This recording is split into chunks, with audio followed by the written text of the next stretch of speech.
अध जल गगरी छलकत जाए। ओछा आदमी ओछी बात करता है, सभ्य आदमी इस तरह की बात नहीं करता। मैं तो इस बीजेपी को एक सलाह देना चाहूंगा, आप बेशक हमारी बातों के ऊपर प्रेस कॉन्फ्रेंस करें, आपकी मर्जी है, आपका अधिकार भी है, आप कीजिए, लेकिन बात जो मुद्दे की कही जाए उसके ऊपर रहिए।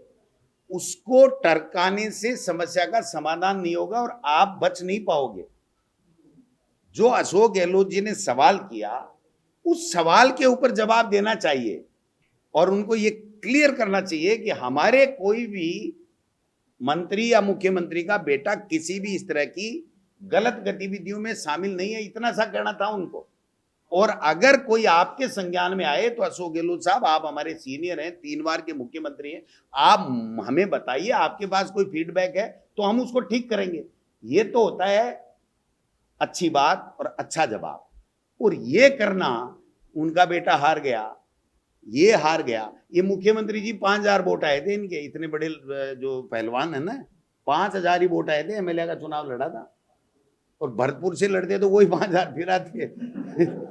तो ऐसे इतना घमंड नहीं करना चाहिए, किसी भी व्यक्ति को इतनी बड़ी बात नहीं कहनी चाहिए जो कल को खुद के गले में पड़ जाए, फिर निपटना मुश्किल हो जाए। इसलिए एक इतना सीनियर आदमी, 50 साल की राजनीति जिसने की है, अगर उन्होंने कोई, उनके पास में कोई फीडबैक आया, कोई बात की है, तो उनको उसको सहज भाव से लेकर के कहना चाहिए, साहब बिल्कुल ठीक बात है, हम ऐसा कोई हो रहा है तो हम लोग इसको कंट्रोल करेंगे। ये हर के लिए ही है। अगर मेरे बारे में भी कोई फीडबैक खराब आ रहा है, कहीं से भी आ रहा है, आपसे, मीडिया से आ रहा है, बीजेपी से आ रहा है, या कोई मेरे मित्रों से आ रहा है, तो मेरे को उसको सहज भाव में लेना चाहिए, मेरे को सहज भाव में लेना चाहिए। और कितने दिन चलाएंगे ये इस तरह की गॉसिप कि वो पास हो गया, वो आरएस बना दिया, तुम भी बना लो ना, तुम में दम है तो।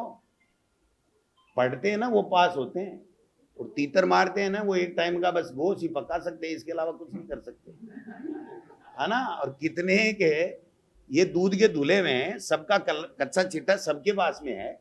इसलिए इनको ये चाहिए कि कोई भी विपक्ष का सुझाव आता है तो उसको सहज भाव से लेना चाहिए, क्योंकि वो सरकार में है, अपर हैंड उनका है, उनको, उनके पास में उनकी बातें जाएंगी। आज हमारे पास में क्या है साहब, हम क्या कर सकते हैं?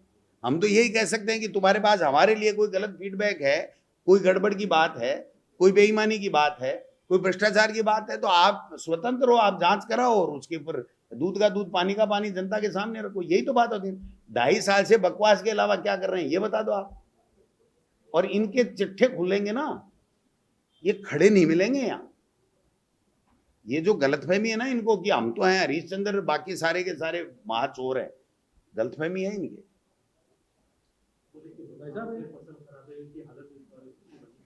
अब इनको क्या मतलब है यार, इनकी तो खुद की राजनीति खराब हो रही है। इनका तो कुंडा हो रखा है, वो मोदी जी मिल लेते हैं तो इनको सांस आता है, 15-20 दिन फिर निकाल देते हैं, है ना। ऑक्सीजन मिल जाता है, फिर मोदी जी नहीं मिलते हैं तो फिर वो हाँपने लग जाते हैं, फिर मोदी जी मिल जाते हैं तो फिर तो। आप बताओ कि पंचायती राज मंत्री कल परसों वहां गया रतनगढ़, अपने कोई निजी कार्यक्रम में, जाना भी चाहिए, अच्छी बात है। 11 अफसर, 3 सरपंचों को सस्पेंड कर दिया, सफाई नहीं हो रही है। 2 सरपंच बीजेपी के थे, 2 दिन बाद में वापस बहाल कर दिया। तो सस्पेंड करना गलत था या बहाल करना गलत है? पिपराड़ी के ग्राम सेवकों और अधिकारी को सस्पेंड करने के लिए फाइल चलाई, बीजेपी ने कह दिया ये तो हमारे आदमी हैं, तो बीडीओ और एईएन पिपराड़ी पंचायत समिति का सस्पेंड नहीं हुआ, लक्ष्मणगढ़ का हो गया। अरे लक्ष्मणगढ़ को तो खाली कर दो आप, टीचर्स में खाली कर ही दिया, वीडियो को सस्पेंड कर ही दिया, एईएन को सस्पेंड कर ही दिया, ग्राम विकास अधिकारी को सस्पेंड कर ही दिया, एडिशनल बीओ को कर ही दिया। मैं उनके काका जी से सस्पेंड होने वाला हूं नहीं, मेरा कुछ बिगाड़ नहीं सकते। तो ये कौन सी राजनीति है?